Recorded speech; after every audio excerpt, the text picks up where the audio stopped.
Today we're diving back into F1 World on F1 23. We've got a Las Vegas Grand Prix race inside F1 World first off. Then later on in the video, I'm going to be showing you guys a little few snippets of the new scenario races and some of the more left field, wackier, one-off challenge races you can compete in F1 World. But first and foremost, let's take a look at this Las Vegas race. This time, I've bumped up the AI tech level modifier to even higher, so we're right towards the back of the grid, P18 this time, because that's how low our tech level is versus the rest of the grid. And it's a first chance also just to check out Las Vegas for ourselves. This gameplay, I thankfully actually got a wheel to use it. Not my usual wheel brand, though, that I race with, so there was some getting used to, and also just getting used to Las Vegas around the outside of this very long right-hander, which kind of opens up but then tightens right to the last minute. Little lift off needed to go around the outside,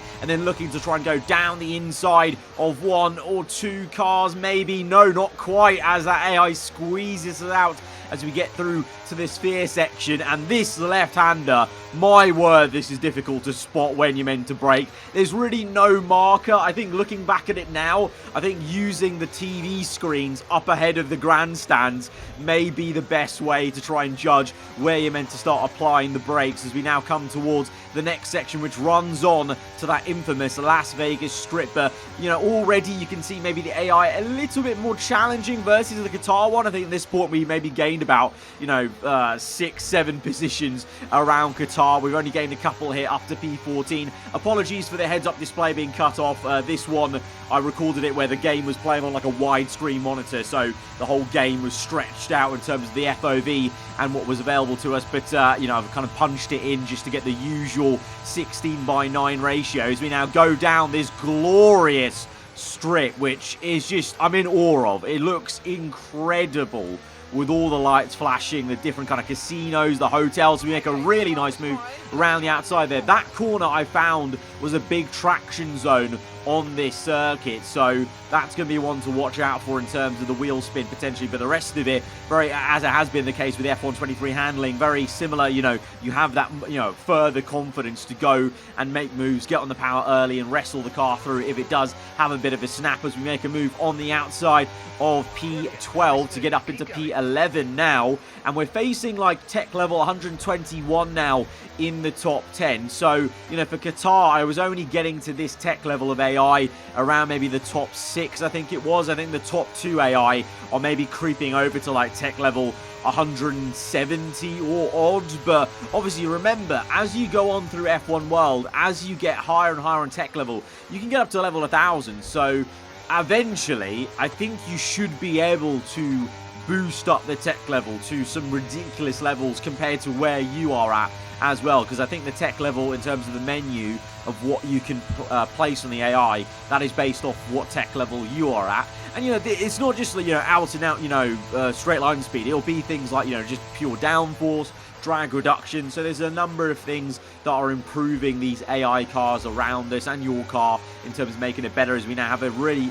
great battle now with some 158, I think that is, 158 tech level AI being squeezed out by a lower one. So even the AI are having a good go at battling each other in lower tech level cars and trying to gain some positions. And all the while, whilst we're doing this, you're earning rewards, and we're keeping it as clean as we can. Little bit of contact as we're around the outside there, but every clean lap you do with no warnings on the racing system, that's going to give you additional, in-game, like there's cash, there's insight, there's learnings, and all these different attributes you can put towards making new car parts, because you can either earn car parts, team member stuff, or sponsors as you go on. Just you'll get rewarded for playing races, but you can earn enough little attributes from these races to then actually forge and create your own car parts. And also remember, there is that mechanic of dismantling car parts as well to get those attributes and kind of,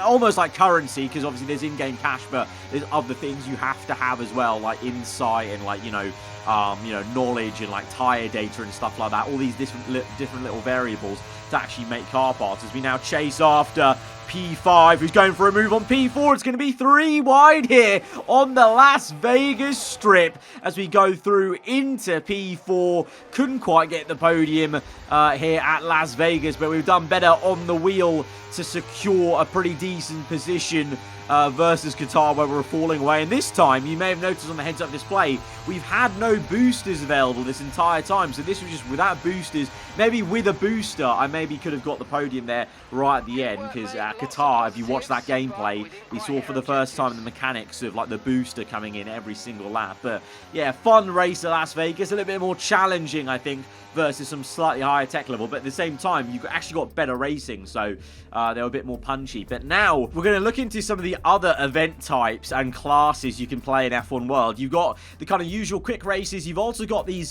tied to the real-life Grand Prix events. So this one for the Spanish Grand Prix upcoming, the Race Week Community Grand Prix. There's a hot lap there as well. There's other kind of arcade races and different kind of masteries you can do. And then you've got these wackier left field ones. So this is Lookma, no OSD. So that's the heads-up display, the overlay. There's going to be nothing when you play this race, and it's a licensed event. This icon means that it's a licensed event. Licensed events offer different experiences based on your chosen license level. Respectful driving grants access to higher license levels, but incurring warnings and penalties will limit the range of licenses you can use. You can choose which license to drive under from those you have access to. Driving under higher level licenses will deliver a more authentic F1 experience. There are bonuses and benefits to driving under a higher license level. So to progress efficiently in F1 World, it's worth trying to gain a higher license. So I think Mark did a pretty good job at explaining what the license level means and how that works. So yeah, it's a nice way to tie it into some of these challenges. So it's not only just like a fun, wacky challenge. You can actually gain some license experience here. But here we go to Fire Red Light, Spanish Grand Prix. I think it was meant to be 17 laps, but obviously I have no clue because the OSD is not on. So I can't tell. There I paused the game just because I was trying to find the button for change camera, because I thought it may be slightly better in cockpit cam, but I couldn't find the button for change camera on this wheel I was using. Not my usual wheel at this EA event. But yeah, so I just continue with the T-cam. But yeah, there's literally no heads-up display, and you can't turn it on. Like, it's part of the challenge. So literally, I don't know what position I'm in. I don't know what lap I'm on. I don't even know how many laps there was. I should have read the description better. I think it was 17 laps, but I can't be sure. I'm not going to do all 17 in this video, but it was just to show you the kind of, different scenarios. So this is one of them, but there might be other kind of funnier and, more challenging things. And just kind of, I don't know, like little party games, sort of wackier races you can do week to week that are a little bit different to your normal F1 play, basically. And then here, there, that little skip in the video, you'll notice on the bottom, I moved my camera position just so I could use the display on my wheel, just because I remembered I had no way to tell how much ERS I was deploying, or if I was even deploying it, because the helmet was blocking the screen. So if I couldn't find the camera button for cockpit cam, I decided just to move the camera on the T-cam, just so I can actually see the display on the wheel, and you can see in green there the bar going when I'm deploying ERS. Little audio note, I think that was my booster working, but again, I don't know if it's working or not, because there's no OSD. But yeah, you would go about this entire race with no OSD. Very challenging, to be fair, because even in cockpit cam, you have a few little things to help you out in terms of knowing what you're doing. But here, if you were to call into the pits, you would have no idea what you're looking at on the menu screen. But yeah, so that's a little snippet of that kind of left field challenge race that you can do, and there'll be different types of that. And then also at the same time, like I mentioned before, there's also different things with like little quick races where there's like, showing you different tire wear levels, and then also like hot laps with the supercars still, and you've got time trial challenges, wet weather Grand Prix, and then the normal series. Remember in the Qatar video, the first 3 races I did were a series. So the series are a bit different. The series are kind of, maybe lower scale challenges, just to kind of get you learning the F1 game. That's more for maybe if you're a new fan to Formula 1. But this is the scenario mode in the game. So these will be different populated scenarios. So this is our scenario. We've got to finish 4th or higher at Imola, driving as Pierre Gasly in the Alpine. So we can change the setup going on to the race, and it's basically going to put us into a situation. This is going to be, we're on the soft compound tyre in like the last kind of 15 laps of the 100% Grand Prix, I think it is, at Imola, and we've got to try and get 4th or higher. I did see, unfortunately, I couldn't get the scenario going in my save when I was playing this game, but there was another scenario I saw another creator use, or in their menus, it was Lewis Hamilton at the British Grand Prix, has a decision to make. Do you pit for fresh softs or continue on your medium tyres? So there's also going to be other kind of scenarios where it's actually a decision you have to make. This is more of a scenario of, can you drive the wheels off this car with fresher tyres, maybe newer tyres compared to some of the cars ahead of you, like Tsunoda's on mediums, and try and get the position, whereas there are going to be other ones where you actually have to make a tangible decision. Do I pit? Do I not? Do I maybe go to wets? Do I go to inters? You know, do I switch the strategy? Can I hold off the car and defend rather than just attack all the time? So kind of, you know, like I said before, alluding to kind of almost like the 2012 style scenario modes we got way back in that game, which is pretty nice. Nice bit of difference in gameplay, and I think hopefully, I'm hoping that they maybe try and emulate some of the scenarios down the line on real world things. That'd be pretty damn cool. But now, going to take a little quick look at the podium pass and just talk about this. So, in the podium pass now, you've got the usual cosmetic items, but now each tier, on the free tier, you've got these attributes that link to F1 World, like all these things like insight, the stickers, the data and whatnot. That's all on the free tier.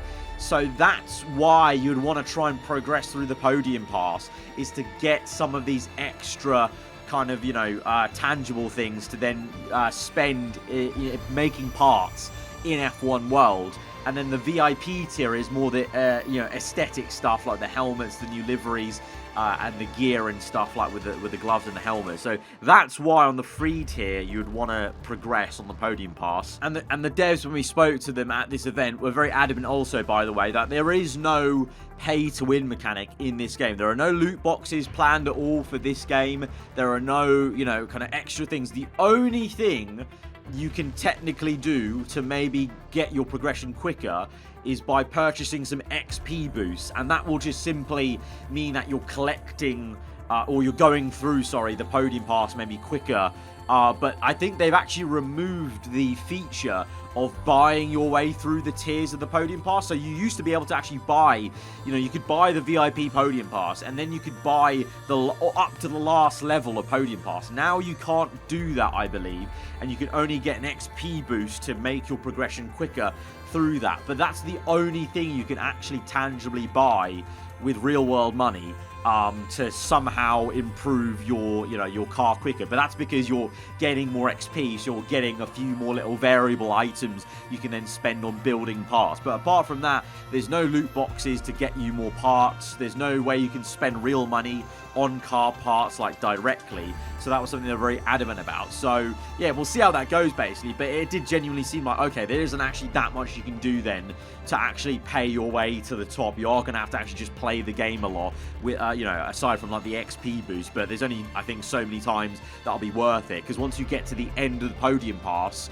on like the last level, that's it. Then there's no point buying an XP boost, because you're not going to go any further on that podium pass until it renews to the next series, for example. So that's been this gameplay video then from F1 World, the Las Vegas Grand Prix, and showing you some of those smaller, other more unique race types you can do in F1 World. Guys, if you have enjoyed the video, be sure to hit the like button. Let me know what you thought in the comments below. If you're around here, then do get subscribed for weekly Formula 1 content. I'll see you guys next time. Goodbye.